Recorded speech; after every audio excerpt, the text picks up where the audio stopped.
Cougar Tailgate, where BYU fandom lives. Here's your host, Lauren McClain. What is up, Cougar fans? We've got two big BYU basketball wins to talk about today and get you ready for the home stretch as the calendar creeps toward March and its madness. Joining the Cougar Tailgate is a man that was behind the mic for one of those games, Spencer Linton, one of my great and dear friends. Spence, how are you? I am fantastic, Lauren. Thank you for inviting me to your elite club to discuss BYU sports once again. It is elite. I don't let many people on here, but when I do, you know you are one of the best. You know what it reminds me of, Spencer, when I say, how are you? Take a guess. Oh, how are you, a throwback to the year 2013 when I believe we were taping something for BYU women's soccer, and I tossed it out to Lauren, and you responded with, I'm good. How are you? No. Let's clarify here. I am trying out to be a sideline reporter for BYUtv. I was a nobody, and this was my shot. And I didn't know the etiquette of sideline reporting. Spencer tosses it to me, and I say, how are you, Spence? I'm good. Silence. How are you, Spence? My microphone is turned off. I can't say anything back, so I'm like, oh, boy. Silent. Here I am trying to impress the boss at BYUtv, and I say, how are you, Spence? No response, and my response is, hope you're good. Hope you're not good. Not even correct English. Why I was able to capture that job is still a mystery to one and all. Anyway, that's where Spencer and I's friendship blossomed. Here we are, 7.5 years later.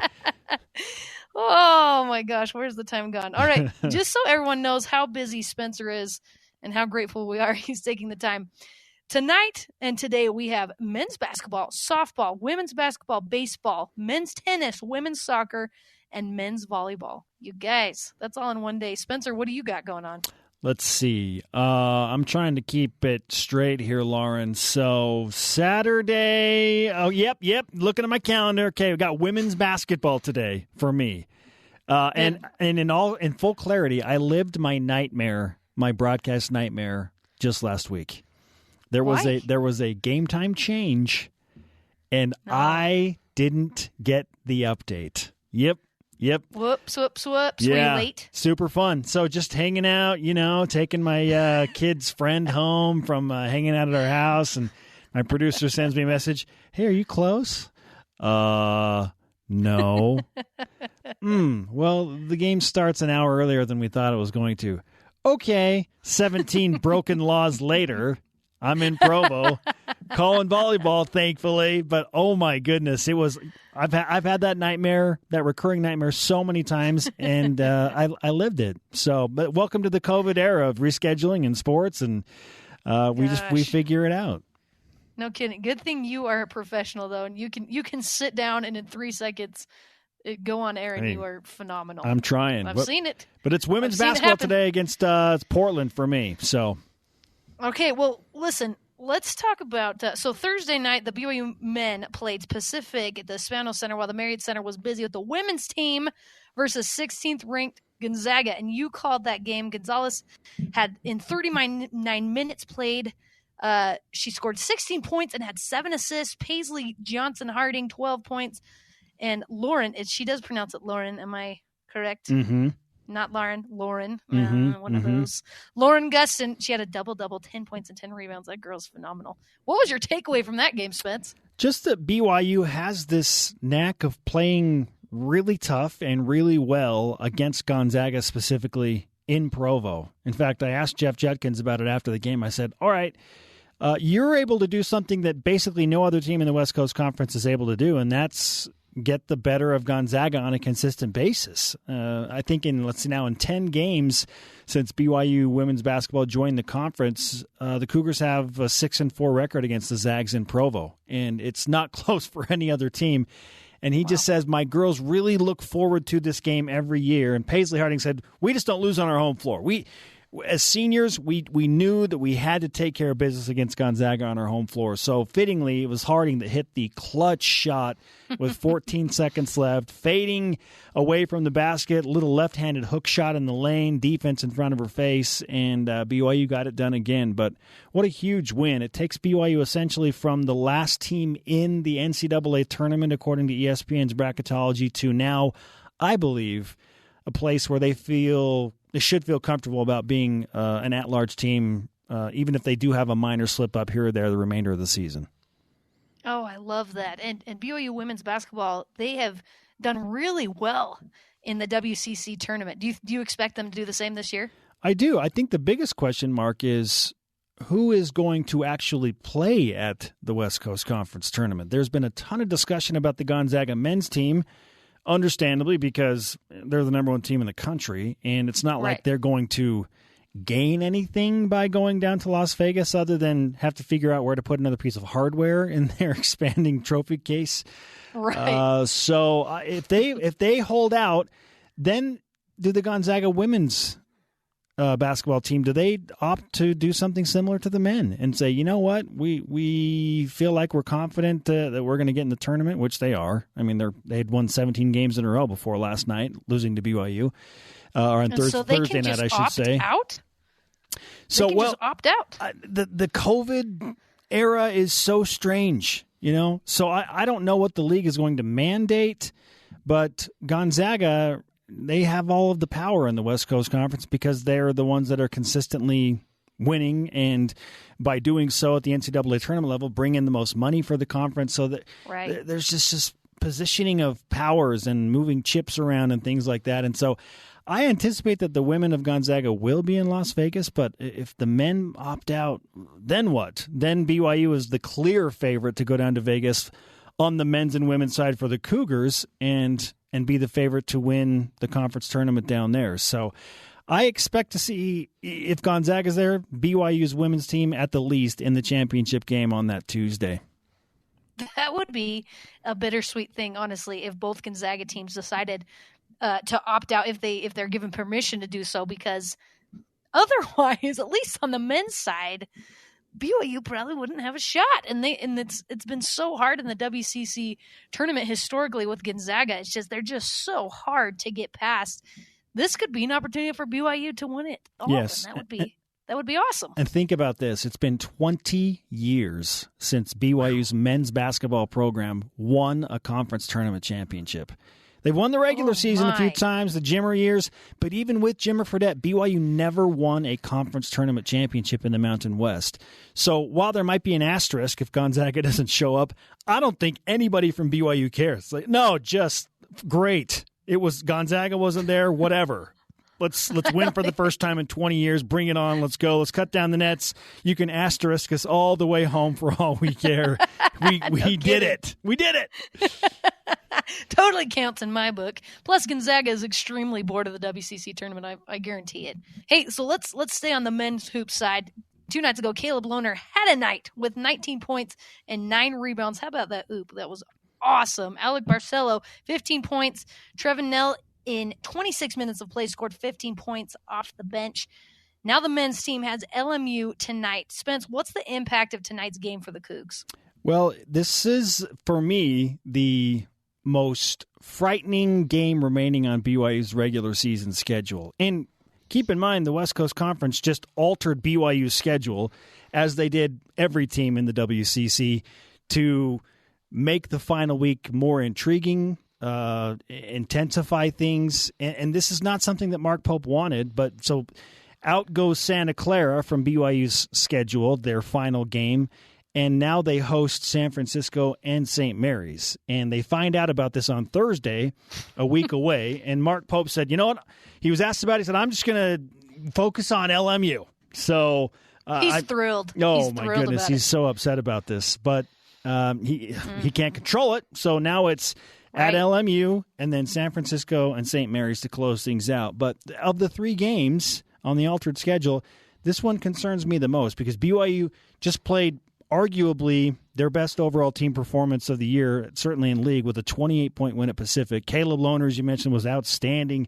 His breakout game, 5 of 6 from the three-point line. The dude's shooting 46% from the three-point line after starting the season 0 for 12 from distance. And you wonder what BYU is going to have left. They're going to Gersten Pavilion.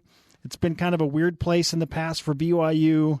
I don't know what it is about those small gyms that have a cement wall in the back of the hoop, but it just hasn't treated BYU friendly. So it took a while to get used to it, but I feel like BYU is now learning and understanding that dynamic and creating their own energy with how they play, specifically defense, which turns into high-flying offense, which we saw against Pacific. I mean, that gym was as empty any empty gym that BYU has played in Stockton, and BYU played at a very, very high pace, and the energy level is through the roof for the Cougars. So it's about creating energy, I think, starting with how you play defense, and then that translates into high-pace offense. So who's been your favorite guy to interview so far this season? Because there's a lot of new guys on the team that have come in. Who's your favorite guy to interview? Yes. That one's tough, too. Can I choose somebody from the staff? Sure. Okay. Yep. Because for me, and I know this is like a cop-out, but I am always so highly entertained whenever I talk to Coach Pope. I just cannot get enough of that guy. Like, he always brings it with a different energy, and he gets really excited when he talks up here. Are you kidding me? This Gideon George, he's incredible. I think it's hilarious, and it sets the tone. But I love his emotion, and if you don't understand, like, if you've never really met somebody that's competitive and you wanted to go to the dictionary and say, okay, this is the definition of a competitor and someone who wants to win, it's Mark Pope. That guy hates losing more than anybody that I know at BYU, and he just lives his emotions on his sleeves. But he celebrates so hard with his team as well when they win, and he is who he is. So I always am very highly entertained by Coach Pope because I feel like he's genuine and authentic in his emotions, and he does a really nice job of presenting himself in the public eye. Who hates to lose more, Mark Pope or Jerem Jordan? Ooh. Oh, man. You're asking me all these tough questions, Lauren. I'm just hard-hitting today, Yeah. Spence. Hey, Lauren, how are you? Hope you're good. I'm going to say Mark Pope. Yeah. Ooh. Jerem hates to lose, but he does. Jerem's become accustomed to losing a little bit more than Mark Pope has. He's conditioned to it more. He's hardened his heart. I think that's what's happening. He's calloused with all of the losses. I know. Spence, you are one of my favorite people ever. Thank you so much for coming on with me today. Oh, you bet. And good luck with all your many events, my friend. Hey, Lauren, just remember, hope you're good. Uh-huh. Okay? Believe me, I will never forget. I will never forget that. All right. Thank you, Spence. Up next for BYU Men's Hoops is LMU on the road. We've got the Lions AD, Craig Pintens, on the line, talking tonight's matchup and how he's navigated this unique season. This is Cougar Tailgate.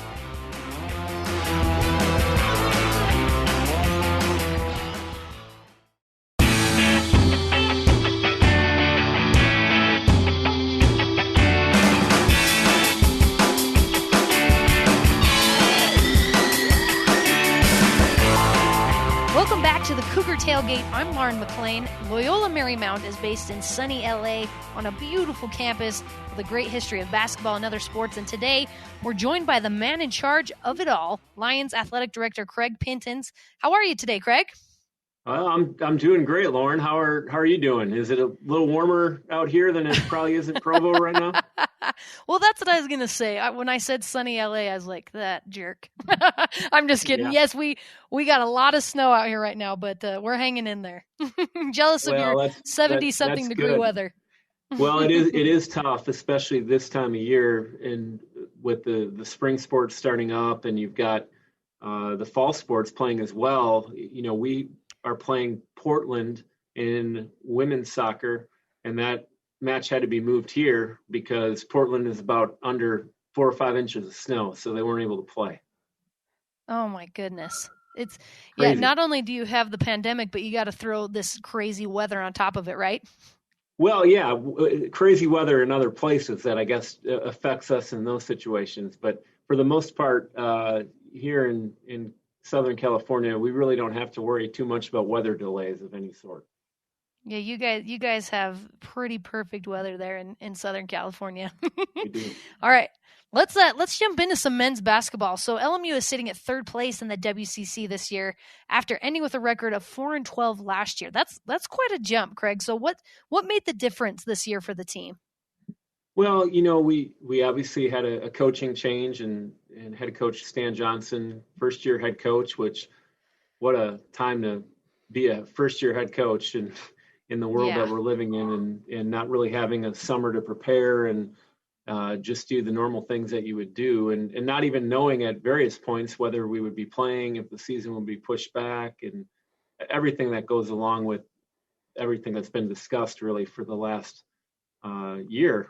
And so that probably has been the biggest change. And obviously for us, look, we were out 3 starters last year out of our starting lineup. So the 4-12 probably could have been even worse than it was because of that fact. So we're very fortunate to have some of those starters back, although one of them is banged up and out for the year, Damian Douglas, and obviously Joe Quintana didn't play last night and got banged up on Tuesday. So we only played 6 players last night. We'll see how many we have for the game against the Cougars. Well, obviously something's working over there. And you mentioned Stan Johnson. What has he meant to the team this year, despite kind of all the craziness and struggles that he's faced? Well, Stan is a superstar in the making. And it's very rare that you have a head coach that comes in and is able to put their stamp and imprint on a program so quickly. And the last 3 wins that we've had against Pacific, we were down 14 with 9 minutes to play. Santa Clara, again, we were down 7 with only a couple minutes to play. And then last night at various points against USF, we were down as well and kind of came back. So the last 3 games have really been what Stan would refer to as culture wins. And it really is when you have a strong belief in everything that you're doing, and the team has really bought into that. And they believe if they play hard, they've got an opportunity, and that has made a world of difference, and it bodes really well for the future of LMU basketball. And Coach Johnson has coached at the University of Utah, played at Southern Utah, so teams we're very familiar with here in Utah. What's some of your journey before ending up in Los Angeles? Where were you before that? Sure. Well, much like Stan, you kind of, in this industry, you move all around. I'm originally from Wisconsin. And so I started my career at Marquette as an intern. And then I went to Texas Pan American for 2 years, which is down on the border of Mexico, which is crazy. And then I went back to Marquette for 5 years. I was at LSU in Louisiana for 2 years. And then I was at the University of Oregon for 7 years. And now I'm in my 3rd year here at LMU. So we have 4 children, and they've been born in 3 different states. So that's a pretty crazy stat right there. That is, you've been all over the country, and you say you're from Wisconsin. You're familiar with the cold, I'm assuming. Oh yeah, no, I am. I grew up in it, and obviously I've lived in different parts of the country with different climates. So I can't say I miss the snow and the cold. I really don't. I mean, it's nice to look at, and look, when we go to Provo, or when I go up to Spokane next week, I'll kind of look at the snow from inside of my hotel room, and that's good enough. And then you're excited. Yeah, you take in the view, and then you're excited to go back home, I'm sure. Oh so yeah, it feels good. You're busy every year, I imagine, but this year and last year has been like none other. So what's a day like in the life of a D1 athletic director amidst the pandemic and with all these schedule changes? It's pretty crazy. And I think Tom Holmoe can account for that or vouch for that. I mean, Tom is my role model, because anybody who can schedule a football game in 48 hours is probably figured out the scheduling thing to a different level. So, Tom does an amazing job there. And I think during this time in the pandemic, it's been tough on everybody. And the hardest part about it for us is not having students on campus. So our campus is completely closed. All classes are online with the exception of a handful that can be done in person. And that probably is the hardest part about all of this, because not having students on campus, you lose that vibe And then from a day-to-day, everything changes because you just have to be prepared to pivot. And it's a great lesson in life that sometimes things don't work out the way you want. And I think everybody always talks about controlling the controllables. This has been the best lesson in that ever, because a lot of times there are things and decisions that are made that are outside the purview of your campus even. They're being made on a county level or a state level. And here in Los Angeles County, obviously, we've been more restrictive than most places. So it's been challenging, but it's rewarding at the same time, because when you feel like you broke through on something, it's that much more fulfilling. I love that. You have a great attitude about it, especially like you said about the things you can't necessarily control. And you mentioned that there are no students on campus, which means obviously no fans in the arena. How have the fans stayed connected with the basketball team this season without being on campus? Well, I think that is where obviously streaming is obviously pretty important, for people to view the games. But then really social media is such a critical component of any college athletic program, but even more so in a pandemic, because you can provide that feel that you're still there or things that you're missing out on. And the great thing about Coach Johnson and his staff is they really have prioritized that. And I feel like they've done a great job from a social media standpoint. Again, Coach Johnson is probably the most externally gifted coach I've been around. And that includes, stops at Oregon, LSU, Marquette, different places where we've had some pretty high profile coaches and some that were pretty savvy, but he's right up there with anyone in terms of promoting his program and understanding what it's going to take. And that's exciting, and it bodes well for our future as we continue to climb up the WCC. That's awesome. And like I said before, it's obviously paying off. The team has done some great things so far this season. From your perspective, without any fans in these arenas, there's usually, some home court advantage. Has that changed as you've watched not even just basketball, but all the different sports playing so far this year? It'll be interesting for somebody with a lot of math background to actually study that and find out what the value has been of road games versus home. Obviously, there's no substitute for having almost 20,000 fans in Provo at a game. To me, right. The environment at BYU for basketball is second to none. And I've been at a lot of different places, and I'm not just saying that because I'm on with BYU. I would tell anybody that because I have seen a lot of different places, and that home court advantage is worth however many points it is. And, for us, we're in a situation where we haven't drawn as well. We're trying to figure out that magic formula to get people to come out to games.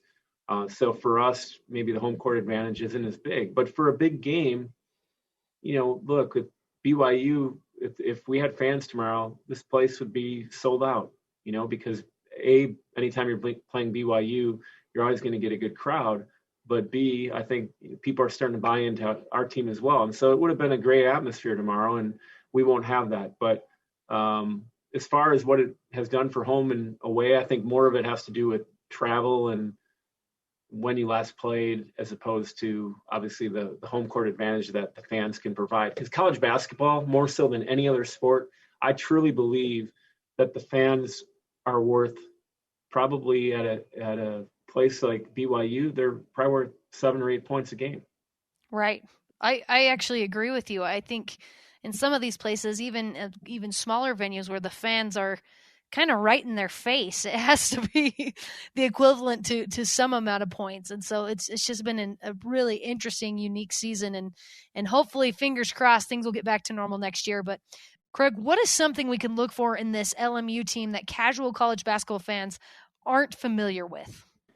Well, a couple things. First of all, I would say watch Stan Johnson on the sidelines, because he is intense, and he will probably lose his mind at least 3 or 4 times during the game. And it's not on the officials. He's pretty calm with them, but on his own team, he just is really intense. So that's one thing to look for. Another thing to look for is obviously how many players we're going to have available tomorrow. That'll be a big part of it. But The other person to watch is Kelly Leapepe, and he's gotten a lot of attention for his hair. He's more than just a mullet. He can play, and he's a really unique matchup, a really difficult player to match up against because he probably should be playing left tackle for the Cougars, and would do an amazing job of that because he's probably about 6'6", 250, 260, and there's not a lot of fat on him. So he's a really unique player. He can mix it up inside, steps out and shoots the three, close to 40%, and is about 85 from the line. So you look at him and you would think, well, that guy, there's no way he can shoot it like he can, but he's sneaky good from shooting it from three and from the free throw line. So very interesting player and very fun to watch. More than just a mullet should be Kelly's motto. You need to coin that. I like that. He is more than just a mullet. He is. He's just maybe one of the nicest human beings ever. He just is he kind of fits the cliche. He's really a gentle giant off the floor because he just is a really warm person and a great teammate. I love that. And I love that Stan Johnson gets fired up because so does Mark Pope as well. So maybe we'll be watching the coaches. No, you know what? With the game being on CBS tomorrow, and I know they're doing some advanced analytics on the game, but what they really should do is just train one camera on Coach Pope and Coach Johnson because I feel like if they both knew even that they were on camera, they might even try to one-up each other because they both are pretty intense during a game and they're fun to watch. I love watching Coach Pope coach. Craig, hey, you need to make that happen. You as the AD, you got to have some pull with CBS. Maybe I'll just Instagram live, Coach Pope for a while, and then I'll switch over to Stan for a while. It'd be fun. I love that. Hey, I would watch that. All right, Craig Pintens is the athletic director at Loyola Marymount. Thank you so much for coming on the show today, Craig. Well, thank you, Lauren. I appreciate it, and looking forward to the game. It's always fun when we play BYU. Looking forward to having fans back, and nonetheless, go Lions. And that does it for us today. Thanks again to Craig Pintens, the AD at LMU, who came on with us yesterday, and Spencer Linton, of course, for coming on with me today. You can join the Cougar Tailgate virtually, of course, every Saturday at noon Mountain Time, or download, rate, and review our podcast on Apple, TuneIn, Stitcher, Spotify, or on BYURadio.org. A critical Cougs versus Lions matchup tonight. This is Cougar Tailgate.